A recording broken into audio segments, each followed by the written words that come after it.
All right, Demetrius, I did it. I finally did it. So, what I'm talking about is while I was with a girl and I was out in public, I asked another, I was with a lady out in public. I asked another lady for her phone number and she gave it to me. I feel like some sort of this monumental shift. I feel a monumental shift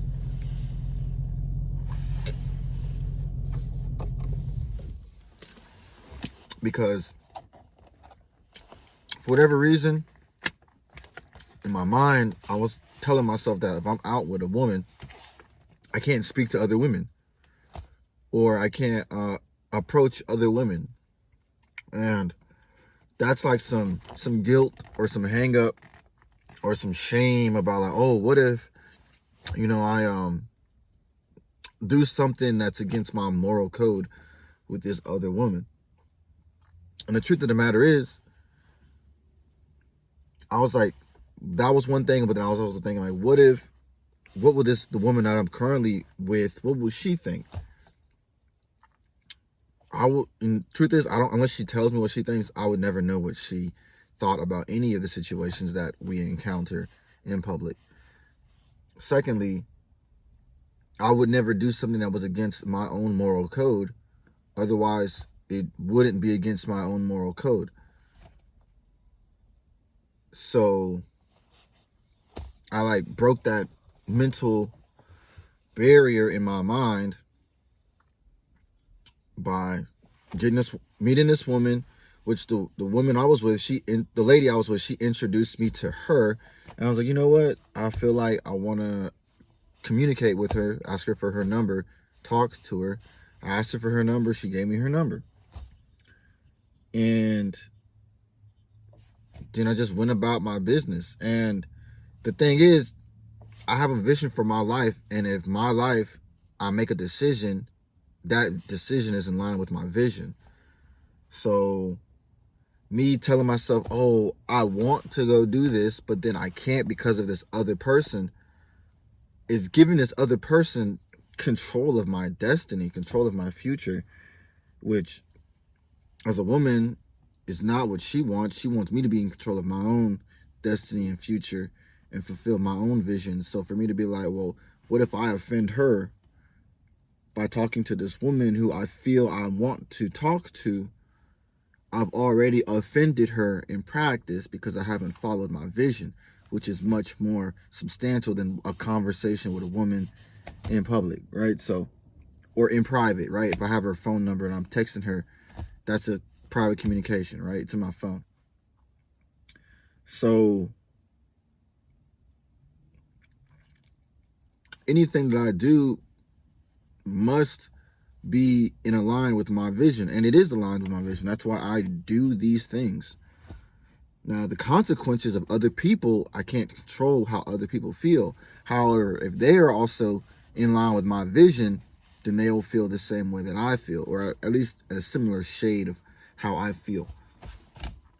And I don't know, basically what I'm saying is like, you're out with a woman and you see a woman, go talk, and you want to talk to her, go talk to her. What are you gonna do? There's this thing in my mind that I used to have where it's like, oh, I asked this woman for her phone number, she rejected me. It's like, okay, this thing about rejection, right? So she didn't want to give me her phone number. No, yes, she did reject my offer to well, actually, yeah, I didn't offer anything. I asked her for her phone number and she denied it. She denied my access, which isn't a rejection. It's more of a lack of interest, actually, because a rejection would be like someone makes me an offer and I tell them I don't want that offer. So I'm rejecting them an offer. So if I'm asking for someone, can I have your phone number to talk to you? I'm making them an offer. And if they reject it, that's them rejecting it. But I am not getting rejected. They may have rejected my offer. They don't know anything about me though. So they can be the person who's like, oh, I'm rejecting this offer. The other person, I guess technically, yeah, they got rejected, but I didn't give them anything. I asked them for something, right? So, well, but what I'm saying, I'm gonna listen back to this, but if I make an offer to someone and they say no, that means they rejected my offer. But if asking someone for their phone number is not making an offer, it is a request. If they deny my request, that just means they've denied me access. It doesn't mean they have rejected me. It just means access denied. It doesn't mean rejectment. So I'll think about that. I mean, I laid it out there. The argument sounds valid. I'm gonna stick with that and improve my mindset to continue be in line with that, as I'm erasing old patterns and inputting new patterns into myself, which is this big one: talking to other women while being with women in public.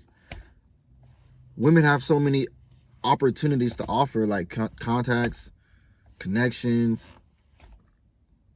different experiences, observations in life. They communicate completely, they communicate on the opposite spectrum as men.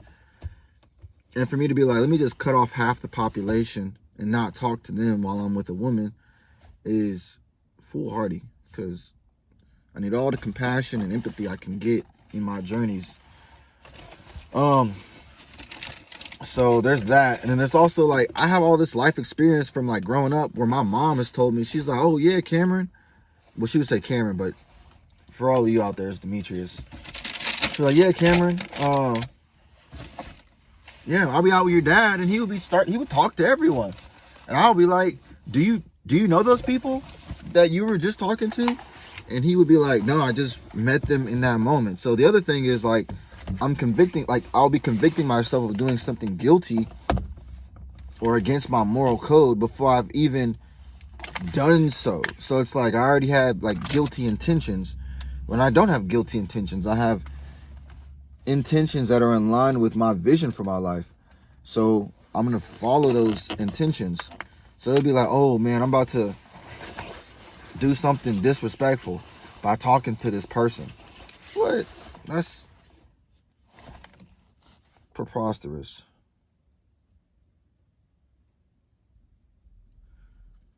So I'm gonna just keep being myself and not letting myself limit myself because I have these weird, unsubstantiated hang-ups about talking to men or women in public with other men or women who are in my group or party. Like, the team takes teamwork to make the dream work. So I'm not about to be like, this person seems like they could help my vision, but I'm just not going to talk to them because I feel like it would disrespect someone else who also sees my vision. That's faulty logic and faulty reasoning. So I will never ever do that again, and I will continue to pursue my desires and goals and dreams and visions. The other thing is I realized,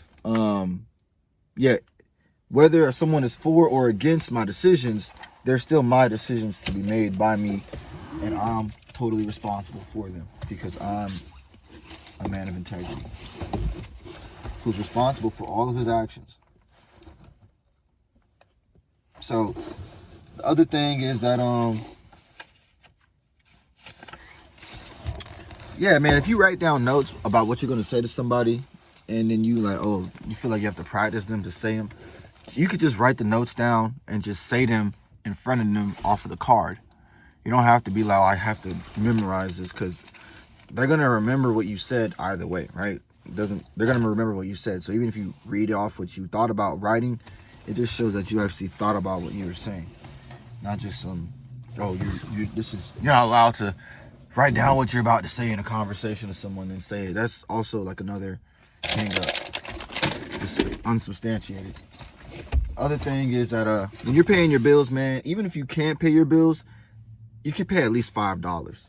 I met the IRS tax lady through a woman I know, and she told me that she's a former IRS tax lady. She's told me that no matter how much debt you have, as long as you can make a payment of $5, it basically is saying like they're allowing you to renegotiate the loan term. So by them accepting your $5 payment, they're accepting it as a renegotiated loan term, something to that effect. So basically, just even if the bill is $1,000 and you don't have it, if you just pay $5, that'll keep you in the clear from other adverse actions happening against you, because you are cooperating and you are making something. Them accepting the payment means they are accepting the payment on those terms and being willing to work with you and negotiate. So farewell.